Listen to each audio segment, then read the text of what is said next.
안녕하세요. 저는 김수진 60살 요양보호사입니다.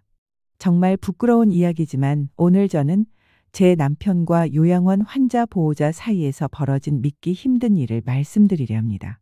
저는 인천의 한 장기요양시설에서 일합니다. 새벽 5시 반 지하철 첫 차에 몸을 싣고 거즈와 손소독제 냄새가 배어있는 3층 병동으로 올라갑니다.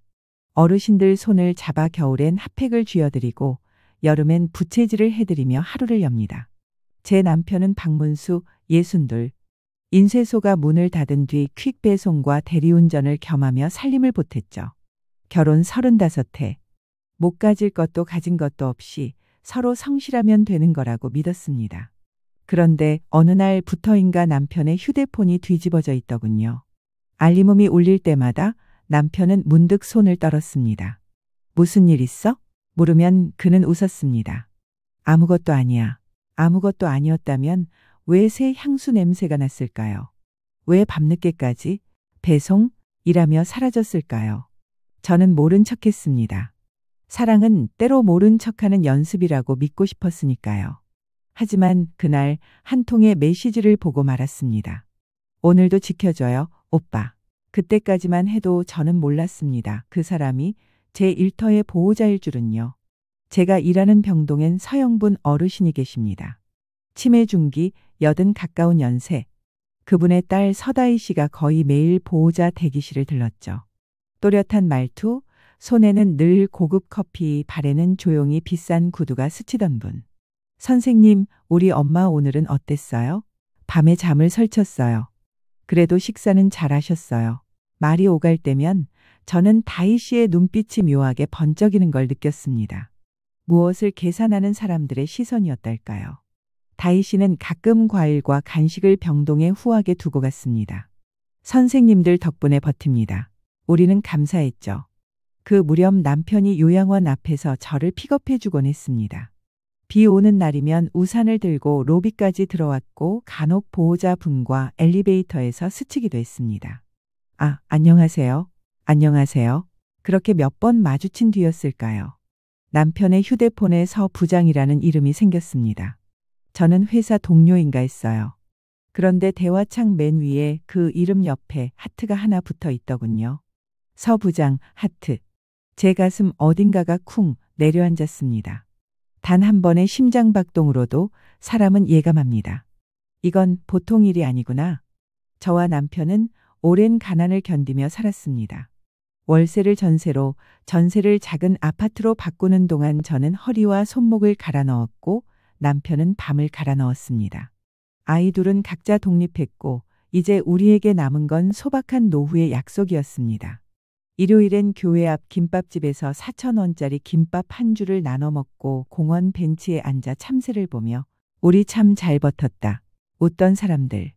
그래서 남편이 새 향수를 뿌리고 셔츠 깃을 유난히 세우던 그날들에도 저는 믿었습니다. 나이 들어도 멋부리고 싶을 때가 있겠지. 하지만 의심은 말 한마디에서 시작되지 않더군요. 남편이 어느 저녁 제 일터 앞이 아닌 요양원 뒤편 골목에서 차를 세웠습니다. 앞은 복잡해. 그리고 조수석엔 누군가의 얇은 레이스 스카프가 말없이 앉아 있었습니다.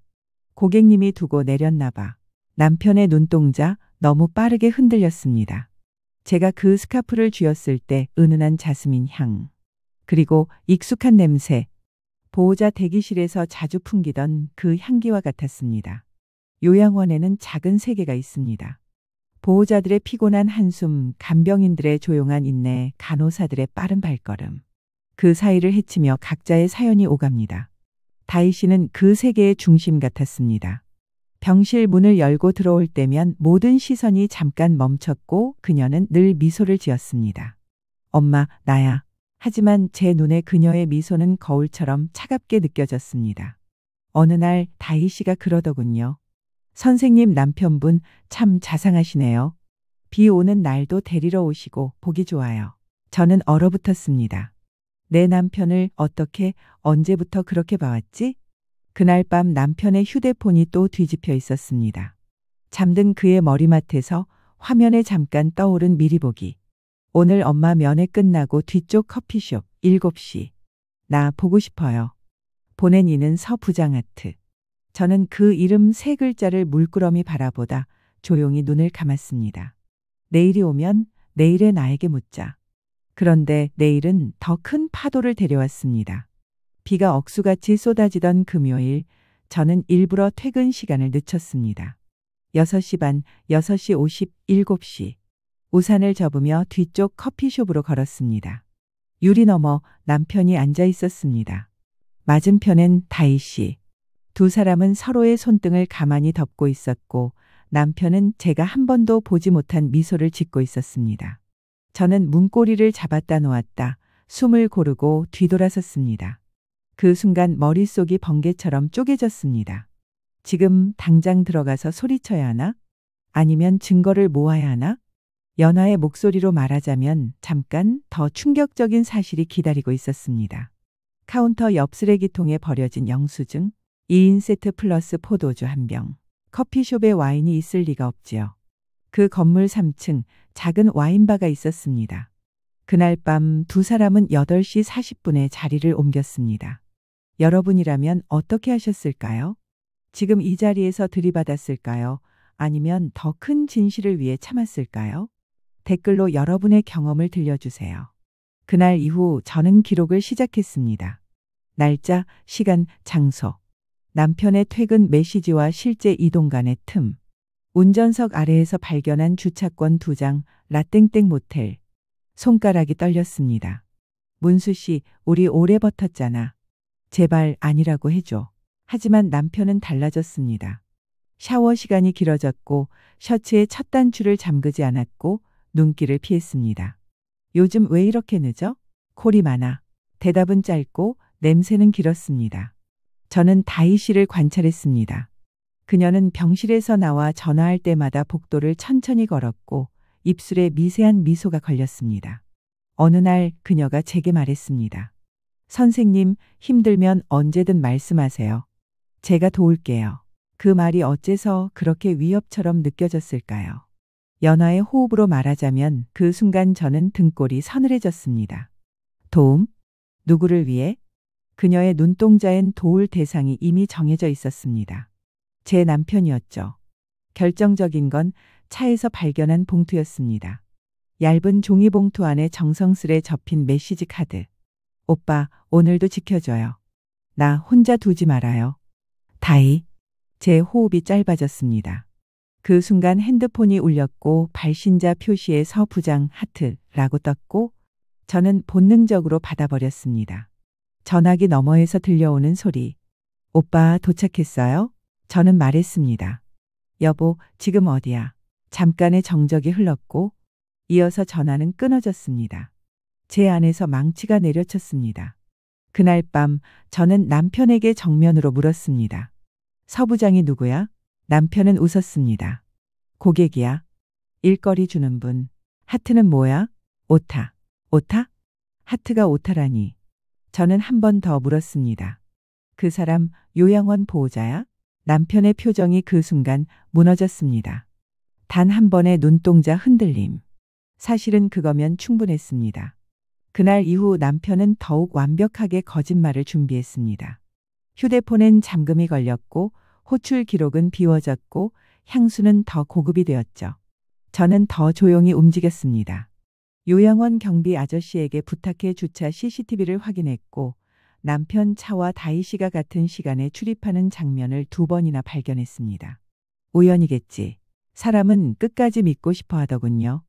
그런데 그날 병동의 다른 보호자가 제게 귓속말을 했습니다. 저 여자, 남자 밝히는 걸로 유명해요. 이혼하고 돈 많아 보이는 사람 낚아요. 저는 고개를 저었습니다. 소문일 뿐이라고. 하지만 그날 새벽 남편의 재킷 주머니에서 차용증 사본이 나왔습니다. 금액 3천만 원. 채권자 서다희. 사유, 사업 운영자금. 제 심장이 덜컥 내려앉았습니다. 남편은 언제, 어떻게 그 여자에게 돈을 빌렸을까요? 아니면 보증을 섰을까요? 잠깐 더 커다란 폭풍이 다가오고 있었습니다. 요양원 수간호사가 조심스레 말했습니다. 수진 씨, 보호자분들 사이에 얘기가 돌아요. 다희 씨가 어떤 남자랑 모텔 들어가는 거 봤다는. 저는 표정을 감추려 애썼습니다. 소문은 소문이죠. 하지만 오후 순회 중 복도 끝에서 그 둘을 보았습니다. 다희 씨가 제 남편의 팔짱을 끼고 비상계단 쪽으로 사라졌습니다. 여기서 이러시면 안 됩니다. 제 입술에서 나온 목소리는 흔들려도 단단했습니다. 남편이 말했습니다. 수진아, 오해야. 다희 씨는 눈을 치켜뜨며 미소 지었습니다. 선생님 깜짝 놀라셨죠? 상담 중이었어요. 어머니 모실 요양원 옮기는 문제로요. 상담? 비상계단에서? 저는 병원장에게 보고했고 병원장은 눈치를 보며 말했습니다. 개인 사생활 문제엔 개입하기 어렵습니다. 바로 그때 제 주머니 속 휴대폰 진동이 울렸습니다. 낯선 번호에서 사진 한 장이 도착했습니다. 남편과 다희 씨, 라땡스 모텔 네온사인 아래에서 찍힌 사진이었어요. 진실은 여기 있어요. 누군가의 익명 제보였어요. 제 다리는 힘이 풀렸고 손끝이 얼어붙었습니다. 이제 숨길 건 아무것도 없었습니다. 증거를 모았습니다. 남편 차에 블랙박스 메모리를 갈아 끼웠고 위치 기록을 백업했습니다. 모텔 주차장 진입 21시 13분, 출차 00시 06분, 3번, 와인바 영수증 4번, 전자지갑 송금 내역 다이로 표시된 입금 6번. 저는 사진을 출력해 투명 파일에 꽂았습니다. 그리고 다희 씨의 어머니 병실로 들어갔습니다. 어르신, 따님과 잠깐 얘기 좀 해도 될까요? 다희 씨가 들어오자 저는 파일을 꺼내 테이블에 놓았습니다. 이게 당신이 말한 상담인가요? 그 순간 그녀의 미소가 깨졌습니다. 선생님, 이건 다희 씨가 말을 흐렸습니다. 남편에게서 3천만 원, 보증까지. 당신 뭐죠? 그녀가 입술을 깨물더니 낮게 속삭였습니다. 선생님, 남편이 먼저 다가왔어요. 제 안의 분노가 흔들렸습니다. 하지만 저는 연하의 목소리처럼 조용히 말했습니다. 둘 다 이제 끝이야. 여러분, 이 사연이 어떻게 마무리될지 정말 궁금하지 않으신가요? 저희 채널을 구독하시고 알림 설정까지 해두시면 이런 생생한 사연들을 가장 먼저 들으실 수 있어요. 그리고 좋아요도 꾹 눌러주세요. 가족회의를 열었습니다. 큰아이, 작은아이, 남편 그리고 다희 씨. 저는 증거 파일을 가운데 놓고 말했습니다. 설명해. 남편은 처음으로 고개를 떨궜습니다. 미안하다, 뭐랄까 위로받고 싶었어. 저는 웃음이 나왔습니다. 위로? 위로가 모텔이야? 다희 씨가 끼어들었습니다. 선생님, 남편분이 사업을 해보고 싶다고 해서 제가 조금 도와준 거예요. 저는 차용증을 탁 내려놓았습니다. 이 서류 공증도 없고 이자율은 불법 고금리야. 도와준 게 아니라 묶어두려던 거지. 남편이 소리쳤습니다. 그만해. 내 삶이야. 그날 큰아이의 한마디가 회의를 갈랐습니다. 아빠, 엄마가 우리 위해 평생 고생했어. 당신은 지금 우리 모두를 배신하고 있어. 방 안의 공기가 뜨겁게 끓었습니다. 저는 조용히 말했습니다. 문수 씨, 집에서 나가줘. 그리고 문이 닫히는 소리. 그 소리는 오래된 약속이 부서지는 소리였습니다. 남편은 며칠간 연락이 닿지 않았습니다. 밤마다 요양원 창밖으로 비가 내렸고 저는 젖은 아스팔트 위를 걷듯 심장이 미끄러졌습니다. 그 사이 다희 씨는 문자와 전화를 퍼부었습니다. 선생님, 감정적이 되지 마세요. 남편분도 삶이 있어요. 3천만 원은 곧 갚을게요. 저는 답하지 않았습니다.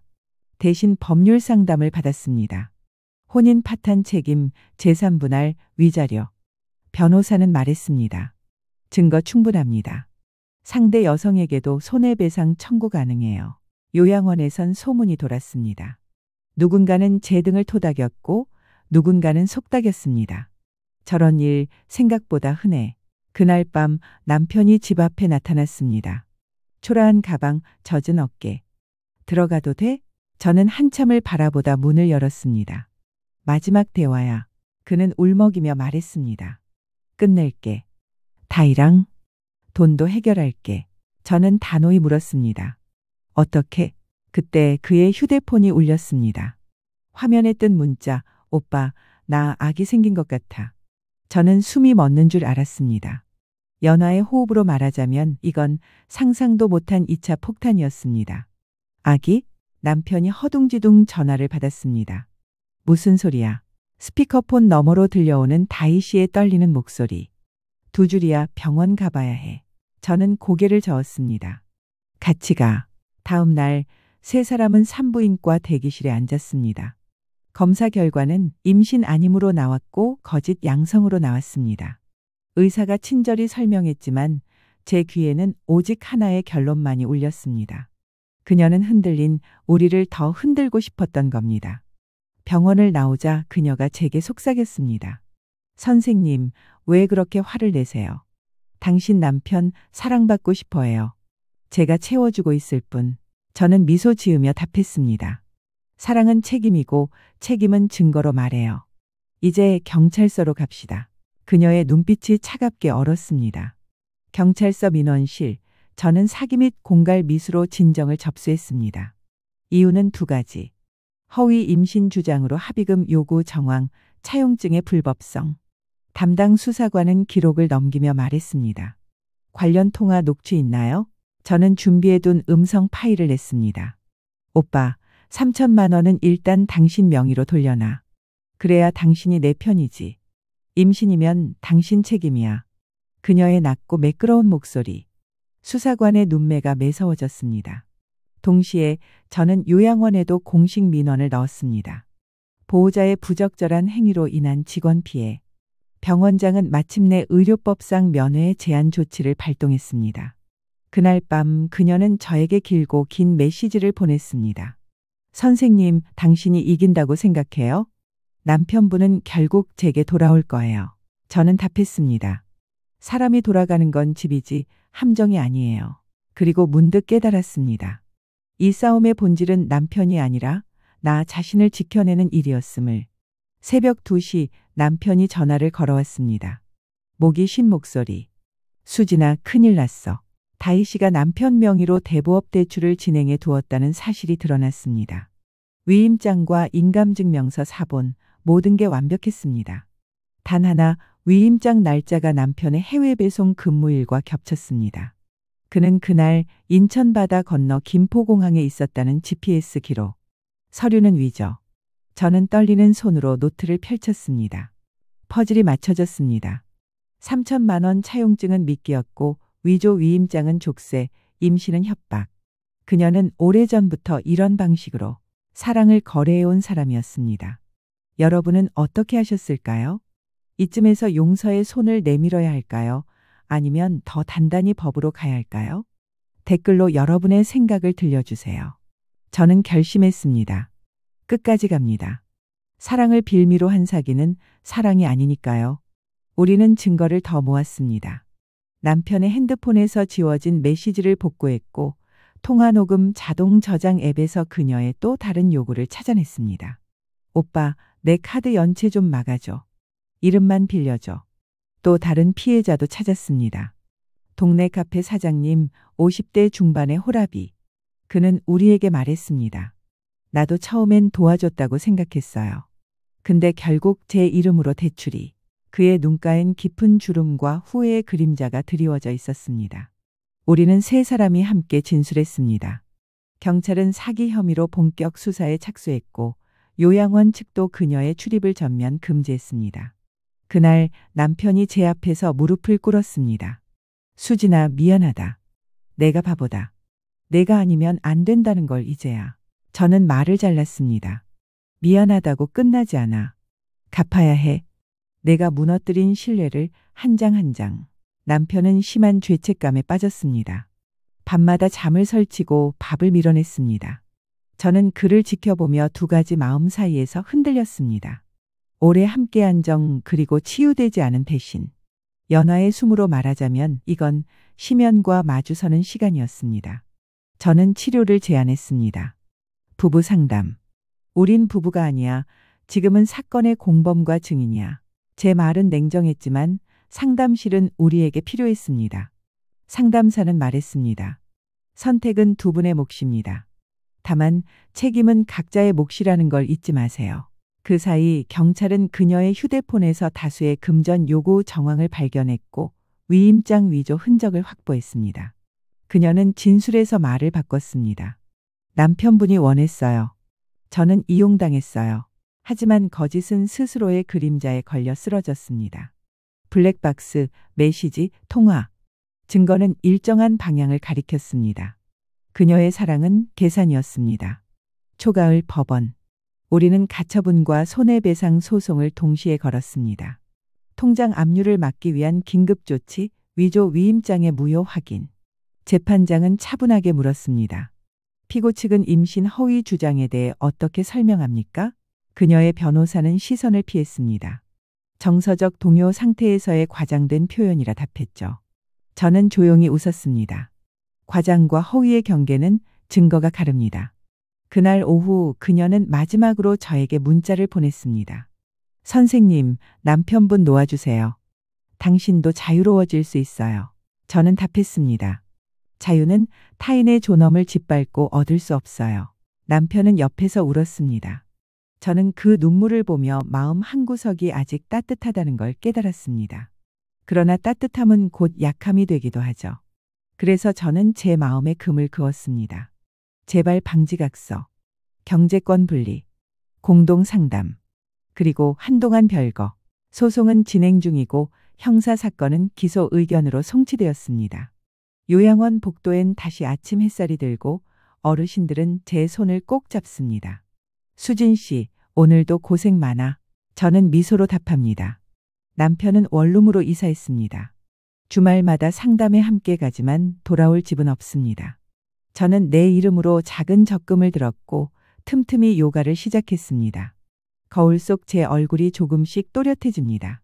아이들은 제 편에 섰고 우린 저녁마다 화상통화를 합니다. 엄마, 잘 버티고 있어. 저는 대답합니다. 응, 엄마는 이제 엄마를 먼저 챙길 거야. 다희 씨? 그녀는 더 이상 요양원에 오지 않습니다. 어르신은 다른 요양원으로 옮겨가셨고 저는 빈 침대를 정리하며 조용히 기도했습니다. 누구든 더 이상 아프지 않게 해주세요. 이 사연에서 제가 배운 건 하나입니다. 사랑은 흔들릴 수 있지만 나 자신을 사랑하는 일은 흔들리면 안 된다는 것. 지금 저는 법과 시간의 도움을 기다리며 제 삶의 속도를 되찾고 있습니다. 집 창문을 여니 바람이 흘러들고 묵은 냄새가 빠져나갑니다. 저는 더 이상 남편의 휴대폰을 뒤집어 보지 않습니다. 누군가의 비밀을 파헤치던 손으로 제 하루를 다독입니다. 어르신들의 미소, 아이들의 목소리, 따뜻한 국 한 그릇. 삶은 여전히 선물입니다. 남편과의 관계요? 아직은 멀리서 서로를 돌아보는 중입니다. 용서가 무엇인지, 책임이 무엇인지 천천히 배우고 있습니다. 언젠가 우리가 다시 한 식탁에 앉게 되든 각자의 길을 걷게 되든 저는 더 이상 두렵지 않습니다. 제 이름으로 쓴 서류, 제 마음에 찍는 도장. 나는 나를 지키겠다. 그리고 마지막으로 이 이야기를 듣고 계신 당신께 조심스레 권합니다. 흔들리면 멈추세요. 숨을 고르고 증거를 모으고 당신을 먼저 구하세요. 이렇게 한 분의 사연을 들려드렸습니다. 여러분도 비슷한 경험이 있으시거나 들려주고 싶은 사연이 있으시면 댓글로 남겨주세요. 오늘 이야기는 여기까지입니다. 구독과 좋아요 그리고 알림 설정으로 저희 채널과 함께 해주세요. 고맙습니다. 즐거운 하루 되세요.